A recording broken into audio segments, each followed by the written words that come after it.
What's up, YouTube? Welcome to this video. And in this video, I'm just gonna say my top five sellouts in the industry.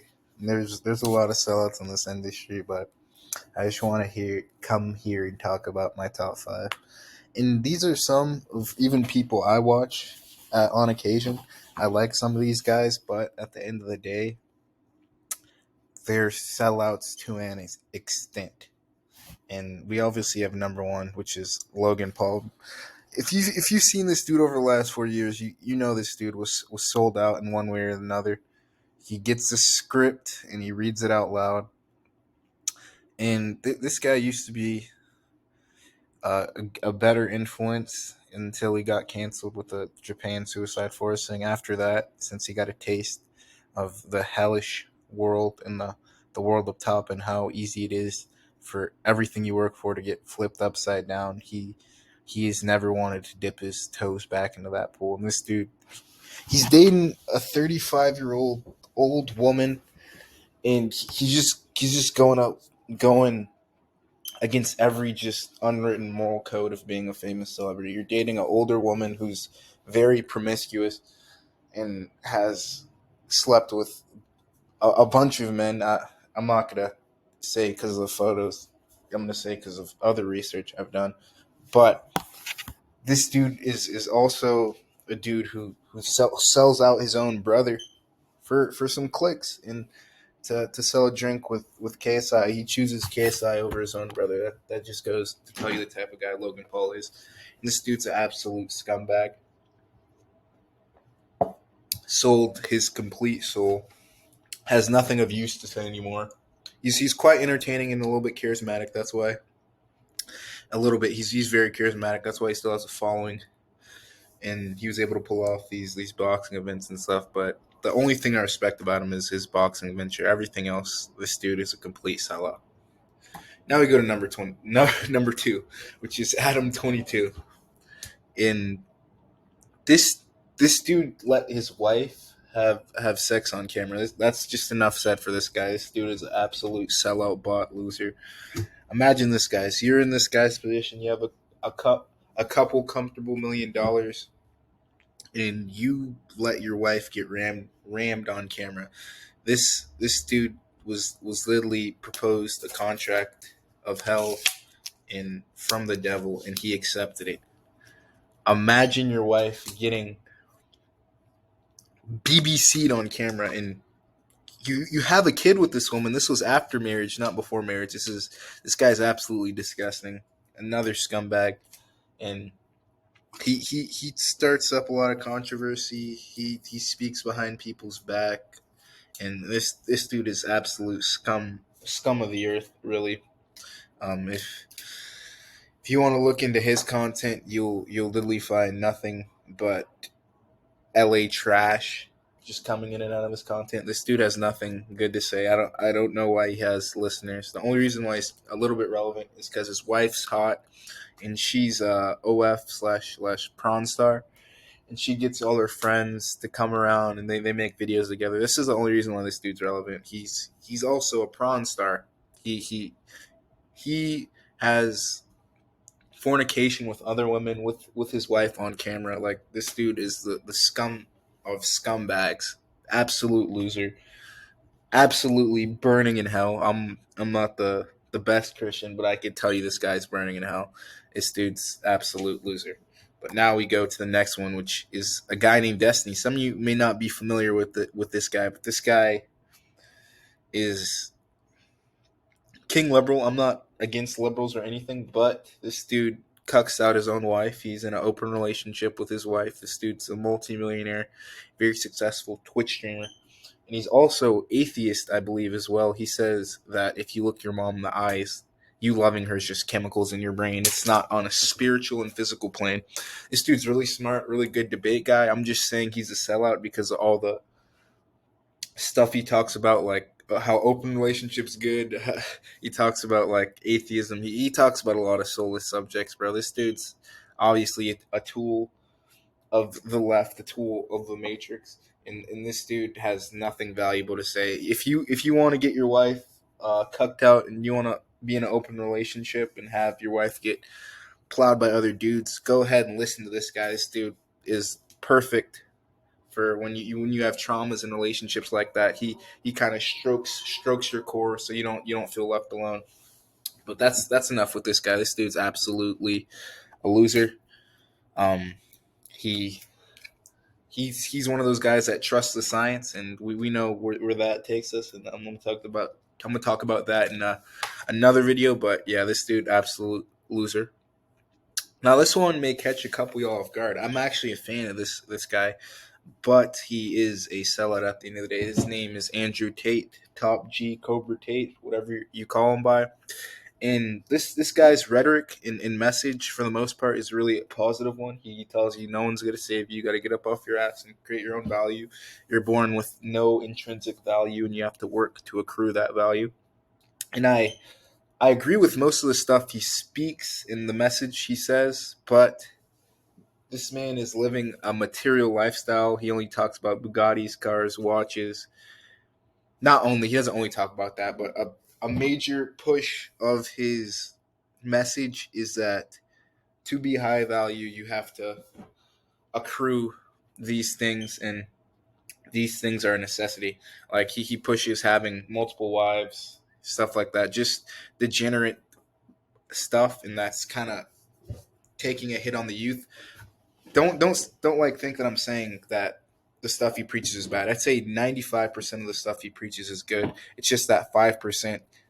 It's very harmful to youth, like getting multiple wives. Like he's telling a slag who's watching a video on YouTube with no intrinsic value that it's okay to have multiple wives. It's okay to cheat on your girlfriend. It's you must have a Bugatti. In this, his message will be there'll be a ripple effect of the damages it costs later in the future. But this dude is, for the most part, a positive role model. He just doesn't talk about bigger topics either. Like I go deep into like Invisible World Realm, the Rothschilds. He's not talking about any of these subjects because he was bought out to an extent. That's why he's pushing this material world. He says to have all these things. When you have all these things, that's when you're ultimately happy, which is untrue. But as I said, his message for the most part is a positive one. I'm just speaking from my angle and what I believe, like the negative portrayals in his message are, and how damaging that rhetoric will be in the future. So I had to put Andrew Tate on the list just because he's a very controversial figure. As I said, I respect most of the things he said for the most part. He just has a couple of messages that I would not agree with. And lastly, this is a dude who I watch a lot actually. Aiden Ross. I actually really fuck with Aiden Ross super heavily.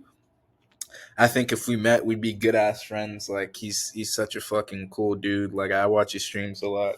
Cool guy, good good energy, charismatic. He knows how to like gather people around. He's a good guy. He's a good guy. But you got to put him on the list just because some of the stuff he does is he started the streaming wave with OF gambling all this. So I just had to put him on this list, and this is no knocking on him because to get viral these days, you have to do stuff like this, and he caught on to that quick, and that's why he made such a good amount doing streaming because he knows how the game works. But at the end of the day, the way streaming is set up right now, OF girls, streamers, gambling, all this degeneracy that's being pushed, it stems back to one man, and that's the biggest streamer in my opinion in the world, because you got to think about this. He recognized speed when he was 16. He wanted to bring this guy in the house. Like Aiden is literally like the streamer of streamers. He kind of discovered speed. He didn't discover Kai Cenat, but he realized Kai Cenat was a talent, had him on his E-Date. Now, those two are ahead of him as of right now. Neon as well. But you think about it, these are all guys this man discovered Aiden Ross. Aiden Ross is a super genius. He's literally struck lightning in a bottle 3 different times with 3 different predictions, Kai Cenat speed, and Neon. But this dude, brilliant businessman, brilliant guy. I just like some of the stuff that he does with the OF and the gambling's a little bit sell offish. I know obviously like this dude's 20, 21, 20, 23 years old. Like if you were in his position, you would probably do the same. And I'm not saying that I wouldn't, and I'm not saying that he's a worse person because he took that position and ran with it. I'm just saying that he started this whole streaming movement, and so I just had to put him in this list, even though I watch this man religiously. This dude's my favorite streamer, one of the only streamers I watch. I don't really watch streaming that much, but I'll tune into this guy like once or twice a week. He's, yeah, like I said, good guy, but I had to include him on this list. The two people I'm beefing with the most on this list, really, because Tate and Aiden Ross, these are good guys at heart, but like still to get to accrue that amount of fame, you have to do some demonic stuff, and they were kind of sold into that piece of the pie. But Logan Paul, Adam 22, and Destiny are the three biggest sellouts in this game. I hope none of you guys are tuning into their content. Tune into a guy like me who just speaks truth. I don't say it sugarcoat anything. I say it how it is. I expose my truth. I'm not talking on statistics. I'm talking on what I've seen and what I've done and what I've experienced and what I've learned and the knowledge I've accrued. I don't speak based off statistics. I speak based off what other people have seen, what I have seen personally, and I also believe in philosophers as well. I do a lot of research on philosophy and stuff. But don't trust these guys. Don't trust a dude who's dating a 35-year-old ran through woman who's a New York kind of party floater. I don't know the term. She's party rat, club rat. Yeah, that's the term, club rat, who just floats in the club. Don't trust this guy. Mike Malak too. He's a bot. Logan Paul just buys people out. That's why George Janko left his podcast. When he started talking about Christ, Logan tried to ostracize him from the podcast. This dude's an absolute scumbag. I hate this guy with the passion. You see Jake Paul saying there's two genders. You can never get Logan to say that. Jake Paul's not a sellout. Jake Paul has a soul. Logan Paul is a soulless human being who is just a vessel for the puppet masters. And now we go to Adam 22 as well. This dude, scumbag, soulless, getting his wife that he has a kid with crushed on camera. Like, is this real life or is this makeup fairy tale bullshit? This dude is getting his wife pimped out and plowed on camera. So I have absolutely zero respect for these two guys and Destiny as well. But I'm probably just gonna close out the video here. These are the top 5 sellouts in the game. You can look at them one more time. And even though some of you may not agree with my opinion, I'm an Aiden loyal, so I kind of feel like a scumbag releasing this video. Aiden and Tate, these two are still my guys, but deep down, if you do your own research and you see the patterns that have been happening, you know that these two guys had to sell out to an extent to further their kind of reign on the internet. So it's not like personal. I love these two guys. Like these are two of my favorite influencers. I'm not even a guy who idolizes influencers. I just tune in and I'm kind of mini fans, but these two guys, I'm super like good fans, big fans of these guys. But at the end of the day, they sold out to an extent. Appreciate you if you tune into this far. Kick streams at 1,000 subs on YouTube or 10,000 on Instagram. Face cam at 1,000. I hope y'all boys stay up, stay safe, and have a blessed one. I'm gonna catch you on the next one.